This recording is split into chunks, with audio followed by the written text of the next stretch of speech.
నమస్తే, నేను చెవుల కృష్ణాంజనేయులు. ఆంధ్రప్రదేశ్ రాజకీయాలు మొత్తం కూడా రాజ్యసభ ఎన్నికల చుట్టూ తిరుగుతున్నాయి. ఫిబ్రవరిలో రాజ్యసభ ఎన్నికలు జరగబోతున్నాయి. ఆంధ్రప్రదేశ్లో 3 సీట్లు ఖాళీ కాబోతున్నాయి.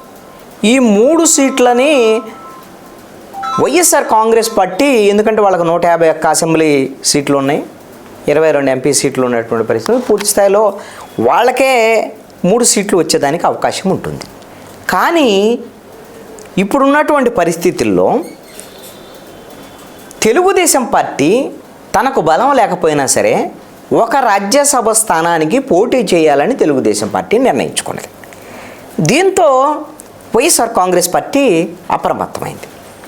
ఎందుకు అని అంటే, తెలుగుదేశం పార్టీకి ఎలాగో బలం లేదు, కానీ తెలుగుదేశం పార్టీకి ఏమైనా వైఎస్ఆర్ కాంగ్రెస్ పార్టీకి సంబంధించినటువంటి ఎమ్మెల్యేలు ఓట్లు వేస్తారేమో ఈ రాజ్యసభకు సంబంధించినటువంటి విషయంలో అనేటువంటి ఒక ఆందోళన నెలకొన్నది. ఎందుకు అని అంటే, మొన్న ఎమ్మెల్సీ ఎన్నికలకు సంబంధించినటువంటి విషయంలో వైఎస్ఆర్ కాంగ్రెస్ పార్టీ ఎమ్మెల్యేలు ఓటు వేసేటువంటి ఎమ్మెల్సీ ఎన్నికల్లో బలం లేకపోయినా తెలుగుదేశం పార్టీ పంచుమర్తి అనురాధను నిలబెట్టింది. అప్పుడు 4 వైఎస్ఆర్ కాంగ్రెస్ పార్టీ ఓట్లు వైఎస్ఆర్ కాంగ్రెస్ పార్టీ ఎమ్మెల్యేలు కోటమిరెడ్డి శ్రీధర్ రెడ్డి, ఉండవల్లి శ్రీదేవి, అదేవిధంగా మేకపాటి చంద్రశేఖర్ రెడ్డి, ఆనం రామనారాయణ రెడ్డి, ఈ 4 తెలుగుదేశం పార్టీ అభ్యర్థికి ఓటేశారు. ఆ తర్వాత వీళ్ళు గుర్తించి ఆ 4 సస్పెండ్ చేశారు పార్టీ నుంచి. ఇప్పుడు అదే తరహా ఏమైనా సరే ఎమ్మెల్యేలు ఈ విధంగా తెలుగుదేశం అభ్యర్థికి ఏమన్నా ఓటు వేసేదానికి అవకాశం ఉండొచ్చా రాజ్యసభలో అనేటువంటి అనుమానాలు ఈ రోజున వైఎస్ఆర్ కాంగ్రెస్ పార్టీలో ఉన్నాయి. దీనికి తోడు అదనంగా ముఖ్యమంత్రి జగన్మోహన్ రెడ్డి ఎన్నికలకు సమాయత్తం చేసేటువంటి నేపథ్యంలో పార్టీని ఎక్కడైతే ఓడిపోయే అవకాశం ఉన్నటువంటి ఎమ్మెల్యేలు ఎవరైతే ఉన్నారో వాళ్ళ గ్రాఫ్ పడిపోయిందనేటువంటి దాని మీద ఎక్కడైతే ఐపాక్ టీమ్ సర్వేలో వాళ్ళకి సంబంధించినటువంటి అంశాలు కొంత ఓడిపోయే అవకాశం ఉందో వాళ్ళ స్థానంలో కొత్త ముఖాలను రంగంలోకి దించుతున్నారు. సుమారుగా ఆ విధంగా ఒక 50 స్థానాల్లో కొత్త ముఖాలను రంగంలోకి దించేదానికి అవకాశం ఉంది. వాళ్ళందరినీ ఎవరైతే వాళ్ళకి సీట్లు ఇవ్వట్లేదో వాళ్ళని పిలిచి, రేపు ప్రభుత్వం మందే వస్తుంది, లేదా మన పార్టీలో మీకు ప్రభుత్వంలో మంచి ప్రాధాన్యత ఇస్తాము, ఖచ్చితంగా మనం ఎన్నికల్లో రేపొద్దున గెలవాలి, 175కు 175 స్థానాలు గెలవాలి, కాబట్టి మీరు ఇప్పుడు తప్పుకుంటే దీని కొత్త వాళ్ళని రంగంలోకి దించుతాం.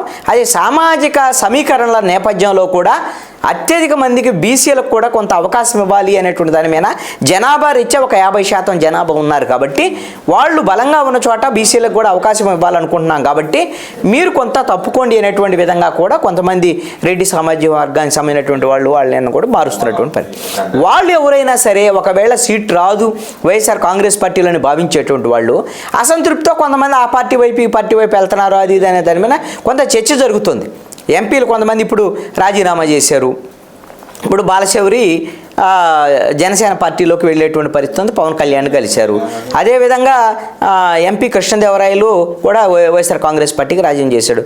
కర్నూలు ఎంపీ రాజీనామా చేశాడు. ఇలాగ కొంతమంది ఇప్పుడు ఎమ్మెల్యేలు సంబంధించినటువంటి విషయంలో ఇప్పుడు ప్రధానంగా కొంత ఆందోళన అయితే వైఎస్ఆర్ కాంగ్రెస్ పార్టీలో కనపడుతుంది. అందుకనే ఇప్పుడున్నటువంటి పరిస్థితుల్లో ఎవరైతే తెలుగుదేశం పార్టీకి మద్దతు ఇచ్చేటువంటి అవకాశం ఉందో వాళ్ళ బలాన్ని తగ్గించేటువంటి ప్రయత్నం ఈ రోజున వైఎస్ఆర్ కాంగ్రెస్ పార్టీ, అంటే ప్రభుత్వం వాళ్ళ అధికారంలో ఉన్నారు కాబట్టి ఒక అవకాశాన్ని వాళ్ళు వినియోగించుకుంటున్నారు.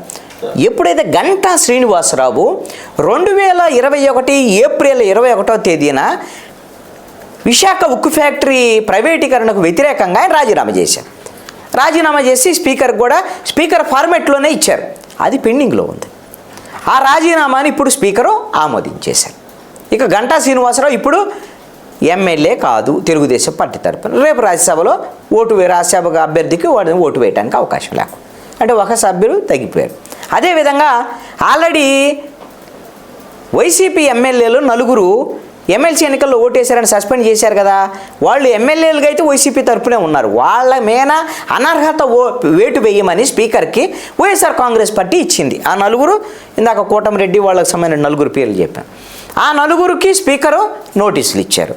మీరు వెంటనే సమాధానం ఇవ్వండి, మీరు ఎందుకు పార్టీ మారారు, మీరు గెలిచింది వైసీపీ తరపున కదా అనే దాని మీద ఆయన నోటీసులు ఇచ్చారు. వాళ్ళు కూడా దానికి సమాధానం ఇవ్వటం ఏమిటి అనేటువంటి దాని మీద వచ్చిన తర్వాత ఇప్పుడు స్పీకర్ ఏం నిర్ణయం తీసుకుంటారు అనేటువంటిది చాలా కీలకమైనటువంటి విషయం. బహుశా ఈ రాజ్యసభ ఎన్నికల లోపే ఈ నలుగురు మీద కూడా అనర్హత వేటు వేసేదానికి అవకాశం ఉండొచ్చు స్పీకర్ వైపు నుంచి అనేది చర్చ జరుగుతుంది. అంటే ఓ 4 ఓట్లు మళ్ళీ తెలుగుదేశానికి వచ్చే ఓట్లు పోయినట్టే లెక్క. అయితే ఇక్కడ కీలకమైనటువంటి అంశం ఏమిటంటే ఇంకొక 4 తెలుగుదేశం నుంచి వైసీపీ వైపు వెళ్ళిన వాళ్ళు ఉన్నారు. మరి వాళ్ళ మీద అనర్హత వేటు వేయమని తెలుగుదేశం ఇచ్చింది స్పీకర్కి. వాళ్ళకు కూడా నోటీసులు ఇచ్చారు స్పీకర్. వాళ్ళు ఎవరు? వల్లభనేని వంశీ గన్నవరం ఎమ్మెల్యే, అదేవిధంగా వాసుపల్లి గణేష్ విశాఖపట్నము, కరణం బలరాం చీరాల, గుంటూరు 2 ఎమ్మెల్యే మద్దాలి గిరిధర్. ఈ 4 కూడా తెలుగుదేశం నుంచి వైసీపీ వైపు వెళ్ళిన వాళ్ళే. వాళ్ళు కండావు కప్పుకోపోయినా వైసీపీ తరపున వాళ్ళ మీద కూడా చర్యలు తీసుకోమంటే ఆ 4 కూడా స్పీకరు నోటీసులు జారీ చేశారు. మరి అయితే ఆ 4 డిస్క్వాలిఫై చేస్తారా చెయ్యరా స్పీకరు? ఎందుకంటే వాళ్ళదే ప్రభుత్వం, ఆ 4 వాళ్ళ దగ్గర ఉన్నారు కాబట్టి వాళ్ళతో ఉన్నటువంటి ఆ 4 ఎమ్మెల్యేల మీద చర్యలు తీసుకోకుండా వైసీపీ నుంచి తెలుగుదేశంకి వెళ్ళినటువంటి వాళ్ళ మీద చర్యలు తీసుకుంటే అప్పుడు తెలుగుదేశం బలం మరింత తగ్గేదానికి అవకాశం ఉంటుంది. వీళ్ళు ఎలాగూ వైసీపీతో ఉన్నారు కాబట్టి 4 తెలుగుదేశం ఎమ్మెల్యేలు వచ్చిన వాళ్ళు వైసీపీకి అనుకూలంగా ఓటేస్తారు. మరి ఇది తప్పు. మరి మిగతా 4 మీద 5 మీద చర్యలు తీసుకున్నప్పుడు వీళ్ళ మీద ఎందుకు చర్యలు తీసుకోరు అని అడుగుతారు తెలుగుదేశం వాళ్ళు. అడిగితే మరి దానికి ఏం రీజన్ చెప్తారు ఏంటో తెలియదు. దాని మీద అయితే మాత్రం ఒకవేళ కోర్టుకి వెళ్ళొచ్చు, ఏమైనా చేయొచ్చు తెలుగుదేశం వాళ్ళు. కానీ ముందు రాజ్యసభ ఎన్నికలు అయిపోతాయిగా. ఈ విధమైనటువంటి పరిస్థితుల్లో ఈ రోజున రాజ్యసభ ఎన్నికల చుట్టూ తెలుగుదేశము అదేవిధంగా వైఎస్ఆర్ కాంగ్రెస్ పార్టీకి సంబంధించినటువంటి రాజకీయము నడుస్తున్నటువంటి పరిస్థితి ఉంది. ఇప్పుడు గంటా శ్రీనివాసరావు మీద అనర్హత వేటుబడింది. మిగతా 8 మంది అటు తెలుగుదేశం నుంచి వైసీపీకి వెళ్ళిన వాళ్ళు 4, వైసీపీ నుంచి తెలుగుదేశంకి వచ్చిన వాళ్ళు 4, ఈ 8 మంది నోటీసులు ఇచ్చినటువంటి నేపథ్యంలో వాళ్ళల్లో ఎవరి మీద వేటు వేస్తారు, ఎవరి మీద వేటు వేయరు, ఇవన్నీ కూడా ఈ రాజ్యసభ ఎన్నికల్లోపే తేలిపోయేదానికి అవకాశం ఉంది.